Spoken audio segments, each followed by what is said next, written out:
Whoa! Clean up on aisle U! I'm on it, boss! Why are you like this? Yeah! Yeah!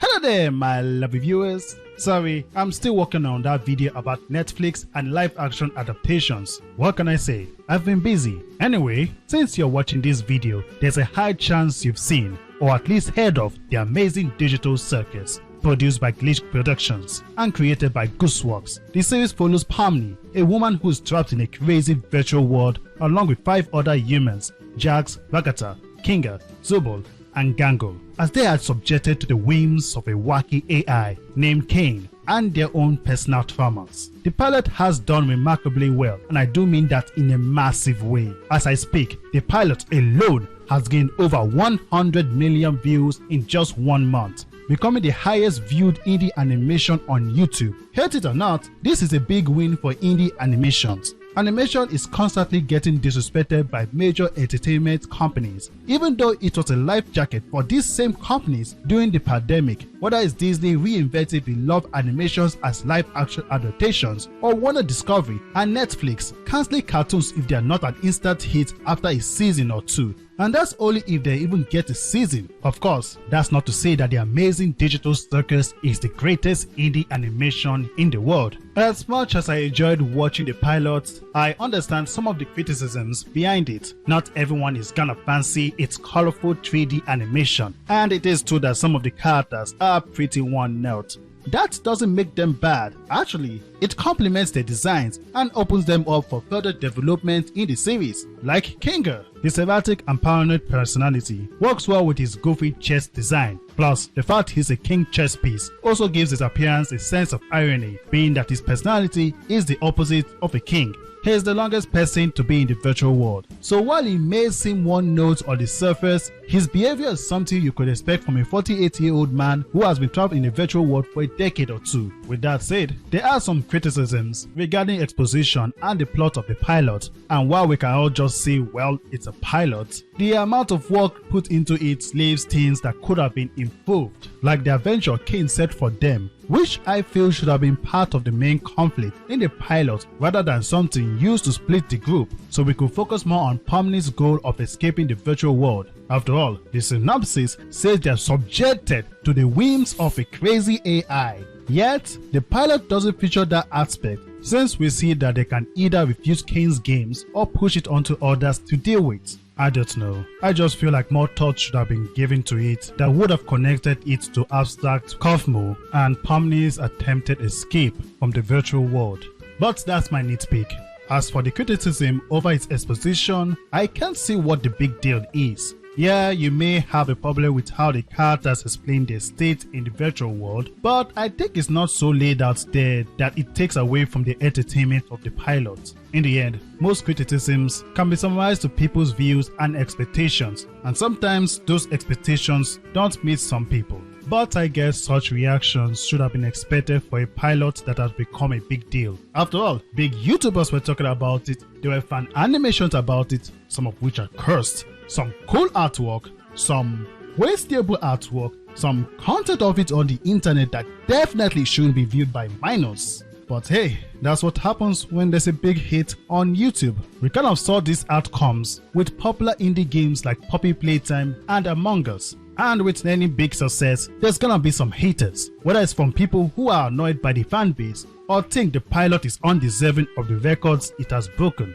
While some people believe the Amazing Digital Circus doesn't deserve its fame, in one case to the point of jealousy, the talent behind it says otherwise. The creator Gooseworks has an impressive portfolio, having been a music composer, artist, and animator for several short animations and video games, including, you probably guessed it, the pilot episode of Has Been Hotel, specifically as a music composer. The creator even has their own webcomic series called Horde of Heroes. So it's fair to say that Gooseworks is quite familiar in the indie space. And thanks to the Amazing Digital Circus, Gooseworks can now add voice acting to their portfolio since they voiced both Bubbles and the Moon in the pilot. But of course, much of this wouldn't be possible without Glitch Productions, despite a large majority of people knowing about them thanks to the success of the Amazing Digital Circus. They've actually been around since 2017, so it shouldn't surprise you to learn that they've worked on several indie animation series such as Meta Runner and Sunset Paradise. In fact, their most recognized animation series before the Amazing Digital Circus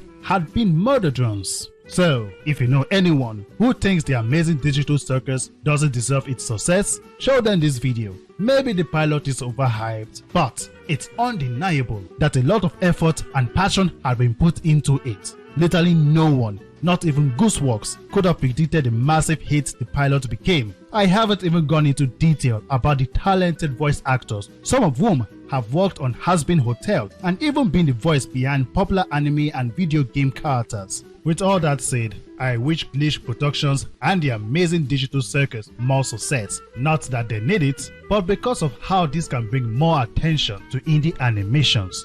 Let's be real, the Amazing Digital Circus is not the only big indie animation out there. There are more, and a lot of them are good, with a lot of effort and passion put into them, like the pilot for a series called Destuna. I hope I pronounced that right. The animation and voice acting is amazing, and it's made by the YouTuber who runs the Super Planet Dolan YouTube channel. Sadly, it's only made 123,000 views. Hopefully that changes someday and it can actually have millions of views. Speaking of indie projects, did you know I'm working on one? No, not an indie animation. It's an indie comic. An upcoming manga-inspired indie comic titled Craft Your Destiny. The story focuses on a ragtag group of 8 from countries across the globe and a virtual world that shares the story's titular name. But if you think this is just another Sword Art Online ripoff or some generic isekai story, well, I am pleased to tell you that it is not like that. Craft Your Destiny is a unique spin on the isekai subgenre, presenting a complex but not hard to follow story with a special kind of world building hinted by this character's design, a class system not explored in such a setting, and an antagonist that is a looming threat unlike anything seen in most isekai stories. So, if you want to support the creation of this manga-inspired indie comic, then follow us at Craft Your Destiny on Twitter. Yes, I said us. I'm just the creator and writer. The artist behind these amazing artworks is just as committed to this project as I am. So again, follow us at Craft Your Destiny on Twitter. The link is in the description and pinned comment. I tend to showcase artwork for the story, including posts about the characters and the story's lore as we prepare the indie comic for an official launch. Now that that's out of the way, if you enjoyed my take on the Amazing Digital Circus, then like the video and subscribe to the channel so you can see more content like this. And if you feel like helping out the channel a bit, then please support me on Patreon, where I got some amazing rewards for you. Thank you for watching. This has been Max from Facts and Fiction Studios, and I'll see you next time.